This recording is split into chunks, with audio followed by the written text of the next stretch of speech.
Good morning, Justin. I am so happy you're here. And I'm so happy we get to record this because it's going to go up on our YouTube channel called the GOGI Life Tools. And it's going to go on tablets that are in, I guess, more than 500 different prisons and jails. And so the topic is kind of a how to. And this topic I'd love to discuss with you is kind of how do you do long distance relationships? How do you do that? How do you keep from getting jealous or worried or lonely or angry or frustrated? What all of those emotions that get added. Relationships are difficult enough as they are. But then when you add distance or the inability to see somebody, I think it really does exacerbate the problems or the challenges. It creates opportunities, but it also requires a lot more of somebody than somebody who lives down the street or just a few steps away. Would you agree with me, or am I thinking that it's more difficult than it is? No, it's definitely difficult. They're difficult when they're not long distance relationships. And I don't think you necessarily can do it without all those things, the jealousy, the hurt, the sadness, things like that. We just have to learn how to cope with them. And especially I like the jealousy, uh, because that was something I didn't know I was going to experience in mine. And we have to have trust. You can't be jealous and really be trusting at the same time. So let me understand this. Do you feel for you that the jealousy was an opportunity to lean into trust, to trust more, to so when you had a feeling of jealousy, you kind of just thought, wow, I need to trust. Did it spark developing more trust? Oh, absolutely. And that's why I just had to use the word positive thoughts, and then the actions, because I told myself when I seen a picture of my significant other at a visit, and I can't even visit her right now with another man, I got jealous. All these Ah, thoughts are, who is this? Who is he to you? What are his intentions? All these, and this brought up control issues and the opposite of trust. And although I may have been jealous, I may have had all these thoughts, I decided to trust through my positive actions and not interrogate her. Don't ask her. interesting. And I know she had a life before me, and there's going to be people in it. And if I want to have a good relationship, I need to have a good relationship with the people she has relationships with. Interesting. Okay, so let's back up a little bit. Tell me, when was it that we met in person when you weren't wearing prison blues? And what was the function that Gogi played in your life for that time that you were able to do some volunteering? So give me your Gogi history. Oh, my Gogi history. I started doing Gogi with Coach Sheb Isbell at Tehachapi. I had the books for years before. I just didn't know what they were. And I was like, one day I'll get to them. Uh, Uh-huh. but he told me about volunteering. And so when I got out, I had wrote Gogi a letter saying I wanted to volunteer 10 hours of my time. And I seen it on the website. And I was like, oh, that's me. And I'm out and I'm ready. And within the hour, Gogi mom called me.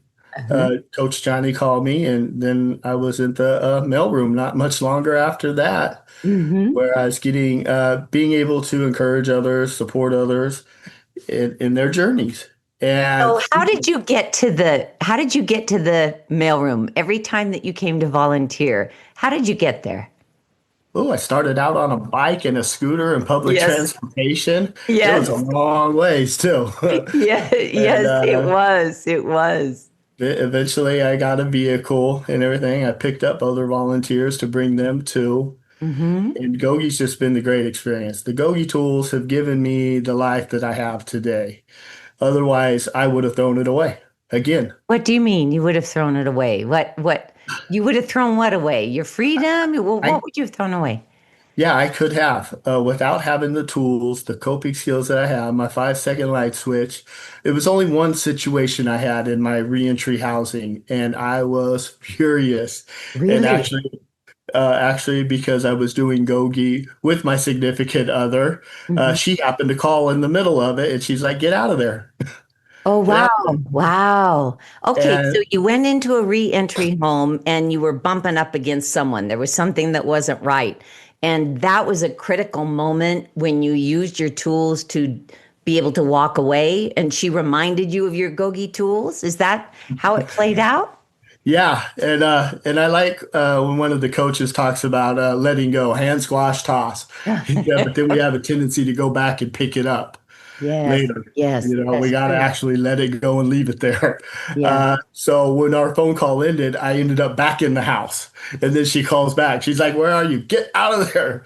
Uh, Uh-huh. but I had to. I had to listen to somebody else. I had to be a good boss of my brain. I had to use my 5 second light switch. Get out of there. I went to work out. That was my new activity. I had an old thought, which was hurting somebody. And instead of acting on that impulsively with my old habits and all caught up in my anger and my emotions, I went with the smart part of my brain. I used my tools. I went to my light switch, and that's another coach Sheb talks about building your switch. Know what your actions are going to be. Otherwise, you may not find it as easy to do them. And so I had my plan. I know what my action is. I need to go let this frustration out. So I went to the gym, came back feeling better. So tell me, Papa Coach, that we call him Papa Coach, Chef Isbell, there was in fact, please reach out to him and let him know that I'd love to have him on the show. I would love to have him kind of talk about his own Gogi journey because most of his journey was on the inside when there was very little hope that his life would change. And now social media, he's blowing it up with all sorts of pictures, of his freedom. So please reach out to him for me. What part did he play? Because at the time that you became aware of Gogi, there was not really a clear light at the end of his prison tunnel. How how did he inspire you? Here's a guy may or may not be going home, probably not, and he's telling you you need some tools. How did that land with you? Like, dude, I'm going home. You're not going anywhere. What are you telling me about some tools? What was the conversation like? And when you met this coach, what were your thoughts? And I know you set aside the books for a while, but you landed and you picked him right up. So something he said must have sparked an interest in you or in some way inspired you. Well, I worked as a porter and so he walked by one day and I'd always have my self-help stuff out there on the tables, ready to share with anybody who wants anything. And my Gogi book was out there. And he's all, what do you know about Gogi? And I'm Mm, like, not too much really. Why do you? He goes, I'm a coach. I said, wow. what? We got to get meeting. We got to have power up meetings. And we Wow. started them, the two of us on the yard. And next thing you know, we had two tables and it was getting bigger. There's 10 people showing up to do Gogi on Tuesday nights in there. And that's when I started learning the tools. Tell me about these things. Help me out, guide me, walk me through it. And I Great. was like him at the time. I already knew I was going to get out. I just didn't know when. And I knew I needed a lot of work before I still got out. But I knew I Right. I was see. I see. eventually. I love that. And it goes to the testament of where two people are meeting, you have a Gogi meeting, and you guys were not getting credit. You weren't getting time off. You weren't getting anything for these meetings. You were just learning simple tools. Is that right?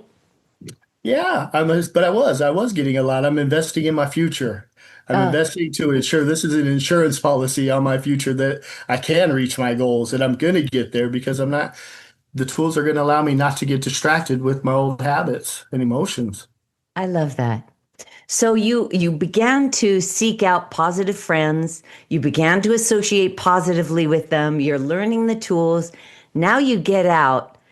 How long had you been away? And how long had it been since you had a significant relationship with someone that you said, oh my God, my heart beats so fast when I hear her voice? How long was that stretch between I have this woman I really care about now and what you had in the past? 26 years.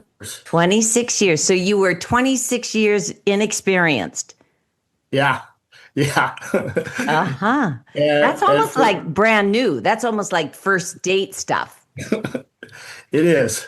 It is. It was weird. And then And so I did a lot of reflection on my past, how I had my past relationships. The domestic harmony book helped me out a lot, even though I had never had any domestic charges or allegations or anything like that. When I started reading the book, I see I have these characteristics to one degree or another. So These are ways I can improve it. you're talking about the domestic harmony course that GOGI that people can buy online, the domestic harmony course. Is that the what Yes. you're talking about that? So you didn't have in your C file, in your corrections file, in your jacket, you didn't have domestic violence or harm to domestic harm. You didn't have that, but you did the course anyway, and you benefited. Oh, absolutely. I've seen so many aspects of like control that I didn't realize. I've only been in two relationships. My first marriage lasted 9 years, and she didn't sign up to spend life in prison. And so she moved on, and that hurt, and there was a little loss there. But I moved on too. And now doing that book, I learned so much. I controlled money. I tried to control her friends. I I used mean words. I verbally abused her, emotionally abused her. Uh, all this stuff the book pointed out where I was coming up short. I may not have been doing it hugely bad, but I was falling short.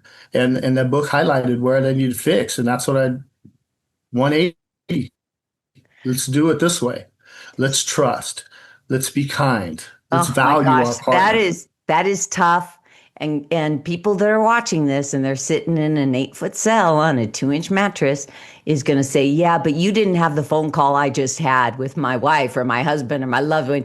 You didn't just hear what I just heard. And so how do you handle this long distance relationship? What is a maybe a practical example of when do you have to rush to your tools and utilize your tools to kind of tone down the emotions and really be totally present and in control of yourself so that you could be a better you in a relationship? How does that happen? Over time and practice and Practice. with a clear intention of knowing I don't have to act on my feelings. I can let those things go and act on my goals, my How do intentions. the tools help you? I don't have to act on my feelings. I struggle with this all the time. I have a current issue in my life where I feel that maybe I was taken an extreme advantage of, and it gnaws at me. Well, I could file a lawsuit. I could go do this. I could do this. I could do that. And then I think, okay, is that really where I want my energy to go? How does somebody, when something's gnawing in their mind, a significant event, and it's gnawing, what do they do? How do you get that thought out of your mind and find peace? What are the steps you personally use to kind of de escalate the situation when you're working on a relationship issue that you have no control over? Mm. Yeah, that's a good one. And it goes back to those positive thoughts. What am I going to waste or not waste? What am I going to devote my energy thinking about? Am I going to think about the hurt or whatever, or solutions to try to do it? And then that's in the what if. What if I let it go? What if I seek solutions? What if I trust? It's going to be hard.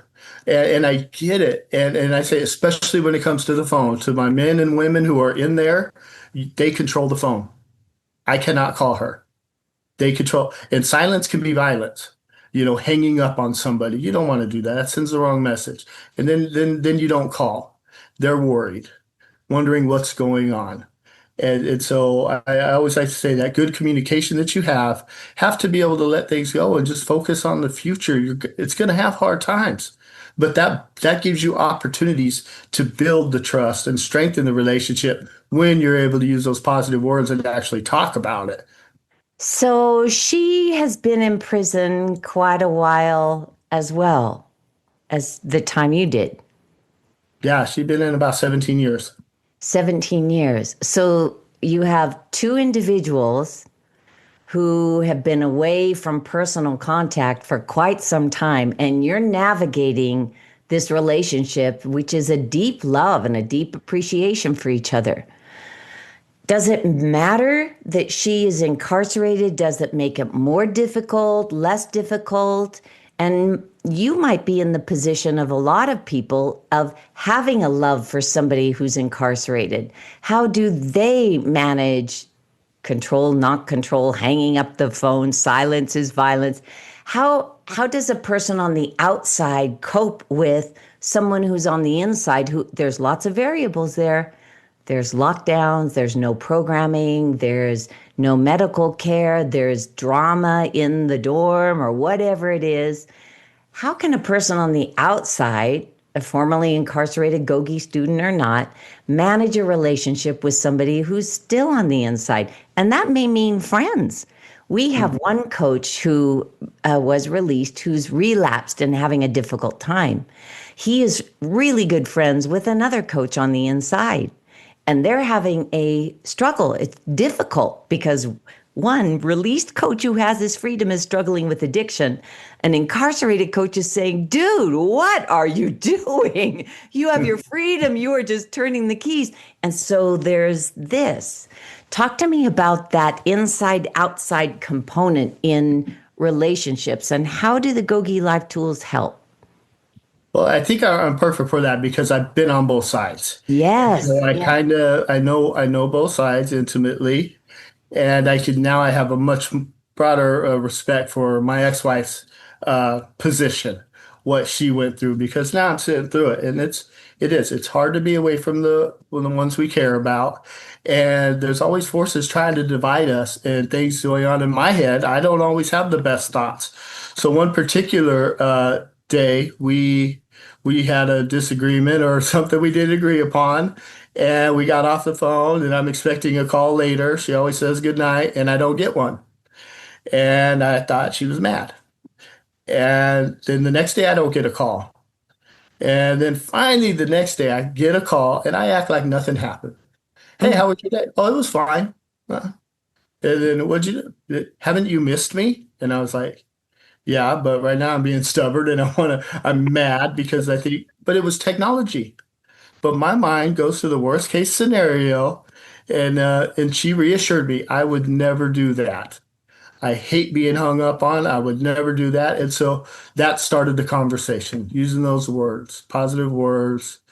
Yeah, Uh, but Justin, how can the story we create feel so real? How can it feel so real when you ended that phone call and she didn't call, she didn't call, she didn't call? The story that we create feels so real. It's like we become committed to that. Oh, for sure. Oh, and then the emotions start wrapping around that story. When we start creating a story because we want to make some justification, we want to figure things out, we want a reason for something to happen.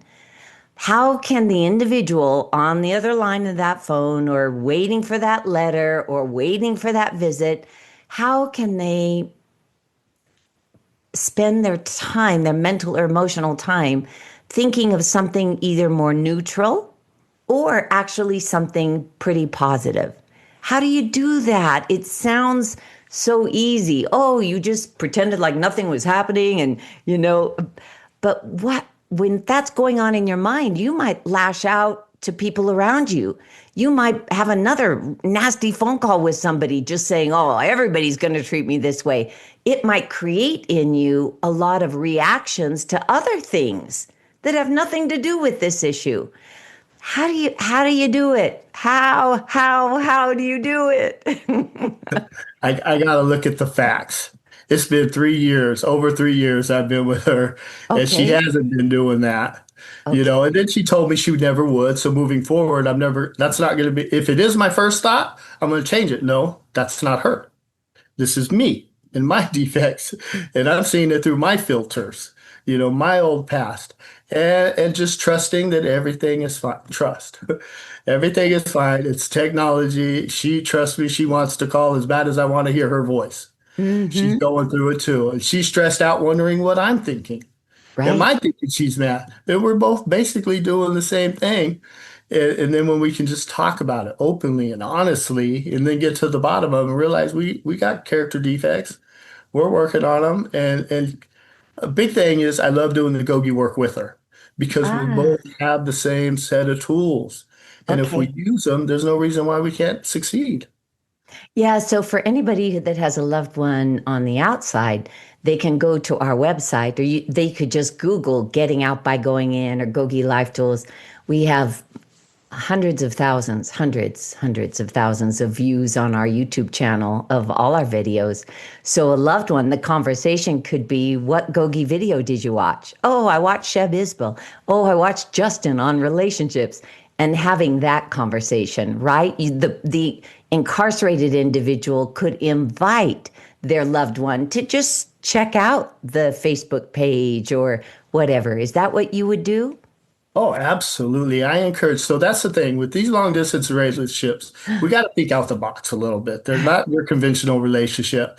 So it's definitely doing Gogi together, talking about it, share the tools, share what happened in your day, share how you used it. Especially if you're a lifer, this is a rehearsal for your board hearing. You're going to be Oh, able to explain these things because you're applying them to real life situations. So it's going to benefit the whole relationship in the long run because you're trying to get out and be together. I say, any read books together on relationships. My significant and we do movie night. We'll watch the really? same movie together at the same time at the 1 hour mark. She'll call and then we talk about it. We discuss it. And we got to send letters, unexpected letters. We got the tablets now. There's not a lot of mail going on. It puts a smile on their face when they get a letter, when a Uh, letter shows up. And that goes both ways. I get hmm. a smile on my face when I get a letter. I love getting pictures, Yes, and I yeah. can brag about her. Yeah, you got some pictures behind you up on the wall I behind you do. that I One of see. those, yeah, graduation. She has several degrees. Yes. She's about to become a coach. Yes. And so Actually, I'm I very think she excited. already is. I think that went out. So I think, yeah, I'll have to Yeah. double check on that. I'll double check that the certificate went out. But her thesis project, all coaches have to do a thesis, was on relationships and Gogi. So she is actually walking her talk. She is actually boots to the ground. She's saying, okay, I'm a coach and I'm utilizing it in the relationship. I bet that makes it easier to overcome the relationship challenges that are inevitable. Oh, absolutely. Yeah, Having the same skill set of tools, yeah, having the same goals and yeah, everything, it does. And we both believe like we're gonna have a great relationship when we can get there. Right now we're building it, strengthening it. We have right. opportunities to show trust. Sometimes I go places and I meet people and she might get a little jealous too. She says she does. And Sure. I just tell it, I'm faithful. I've been here this long. I chose to be here and I'm choosing to stay. And you have, I know the trust is probably harder for you than for me, uh, but I'm here and I'm living by these tools. You're the one, and I love, yeah, doing these things together, thinking outside the box. That I'm so proud of you for that. I want our viewers to actually know what you do for a living, what you do in your spare time. You have a very strong Christian community. You go and feed the hungry, or there's laundry night or something like that. Can you tell me what do you do for a living and then how do you strengthen, like some people they just love baseball games and they'll follow a team and that becomes their thing. Some people they may own a Jeep and they become to a Jeep club and things. You go to the gym, we know that. What else do you do besides go to the gym and pump iron to get those strong muscles? I work as a drug and alcohol counselor, also an addict in recovery. And Hmm. so I love my job. I love working with the people. I always say we because we are one and the same. If they're hurting, I'm hurting to some degree. My Ah, day could be better, if their day improved too. I mhm. like, believe in the community. And so with that, I have my amends that I've let go of as a burden. Now it's got back to the passion part, Yes. helping with the church, doing food distributions. Yeah. I always remember Coach Johnny saying when you talk to him that if you want to be free, be of service to others. Yes. And that is my lifestyle too, serving Like others, that. just helping others. And then it makes my problems seem less. They Hmm. go away. I have something to keep me distracted with purpose and meaning, Right. brightening people's days. It's just a blessing to be out, to be able to have this opportunity. And what's funny is I just met a girl who did Gogi. She got out. She was an LWAP. And she Uh-huh. said she used her Gogi tools at the board hearing. I said, no, I know. They love them. Hmm. They work. They work. Yes, they absolutely do. I am so grateful that you would spend time with us, and we're going to get this up on YouTube as soon as possible, and then over onto the tablets as soon as possible, so people can hear that relationships, in and of themselves, are challenging. They require growth and maturity and listening. They require trust. They require a lot of things of us. Nothing is more difficult than those that are at a distance or where you can't control when you call or when you show up or who you visit. So I just really know that this kind of time together is going to help others get a different perspective on it. No, I definitely hope so. I hope they find something helpful. Stay dedicated, use your tools, be involved with your partners. It's a collaboration. We're working together towards a common goal, happy, healthy relationship. I love it. Thank you so much, Justin. Any last thing, if you were sitting in a cell with a man or a woman and it's on lockdown and they're watching this on a tablet, what would you want them to really, really know? Themselves. I want them Oh, to know beautiful. themselves. I want them to know themselves. I love that. I love Yeah, that. get to know ourselves, strengthen our good qualities. It's back up on our challenges, and just get to know ourselves so we could share that authentic person with our partners. Yeah, I love that. We get a lot of letters now from across the United States, and eventually it'll be from across the globe. And a lot of the letters that we're receiving say, wow, my name is Joe or my name is Jackie, and I want to be a face of GOGI. You truly are a face of GOGI. What does it mean to be a face of GOGI? Yeah, it means to me you're a positive impact on the people around you. You bring joy and happiness to their lives. You're setting a good example. I'm proud of it. I love Gogi. I'm sharing it wherever I can. It's helped me tremendously. It's helped many of my friends. And to me, it's just something to be proud of. It's community, it's purpose, and it improves my life. It means a lot. Awesome. I love it. Now, one last favor for me. Would you say, and I'll say it, hi, my name is Coach Taylor, and I am a face of GOGI. Your turn. But I use my name. Yes. Okay, so this is very exciting for me. So I'll say, hi, my name is Justin, Coach Justin, and I'm a face of Gogi. I love that. I went So to on do I get closing. a title? Yes, Do I get exactly. an honorary title? Because I'm going to change everything now, Coach. I went to Guatemala and I went into a coffee factory, a coffee farm, and all of the people that worked the coffee farm and picked the leaves and planted the beans had children. So I went to a little school, which was a school for the children up in the Guatemalan mountains. It was extraordinary, and they let me play and talk to the children. So I said, my name is Coach Taylor. And they say, my name is Coach Taylor. They just parroted. It was just absolutely beautiful. And I thought, wow, what if these children become coaches? What if they do?